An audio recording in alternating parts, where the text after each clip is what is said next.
Hello bachelors, இந்த recipe உங்களுக்காக தான்.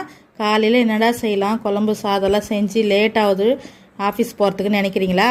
இதை செஞ்சு பாருங்கள். வாரத்தில் 2-3 நாளைக்கு இதையே ட்ரை பண்ணிங்க, அவ்வளோ டேஸ்ட்டாக இருக்கும். வாங்க எப்படி பண்ணுறதுன்னு பார்க்கலாம். அடுப்பு மேலே ஒரு கடாய் வச்சுக்கலாம். கடாயில் 3 ஸ்பூன் எண்ணெய், கடுகு, உளுத்தம்பருப்பு, கடலைப்பருப்பு, உங்கள்கிட்ட இருந்தால் முந்திரி பருப்பு சேர்த்துக்கோங்க. ஒரு பச்சை மிளகாய், ஒரு பெரிய வெங்காயம் குட்டி குட்டியாக கட் பண்ணி சேர்த்துக்கலாம். கருவேப்பிலை கொஞ்சம், 5-6 பல் பூண்டு தட்டி சேர்த்துக்கலாம். 2 பழுத்த தக்காளியை பார்த்து கட் பண்ணி சேர்த்து உப்பு போட்டு நல்லா வதக்கி விட்டுக்கலாம். தக்காளி நல்லா மசிஞ்சு வந்ததும் மஞ்சத்தூள், மிளகாத்தூள் சேர்த்து நல்லா வதங்கந்தோம் வடித்து வச்ச சாதத்தை நம்ம இதில் போட்டு கிளறி கடைசியாக கொத்தமல்லி தழை தூவி இறக்குனா சூப்பரான தக்காளி சாதம் ரெடி ஆகிடும். இன்ஸ்டன்ட் தக்காளி சாதம் ட்ரை பண்ணி பாருங்கள். இந்த ரெசிபி பிடிச்சிருந்தா லைக் பண்ணுங்கள். இந்த மாதிரி பேச்சுலர் குக்கிங் வீடியோ வேணும்னா சகஸ்ரா மஞ்சரி சேனலை சப்ஸ்கிரைப் பண்ணி வச்சுக்கோங்க. பாய்.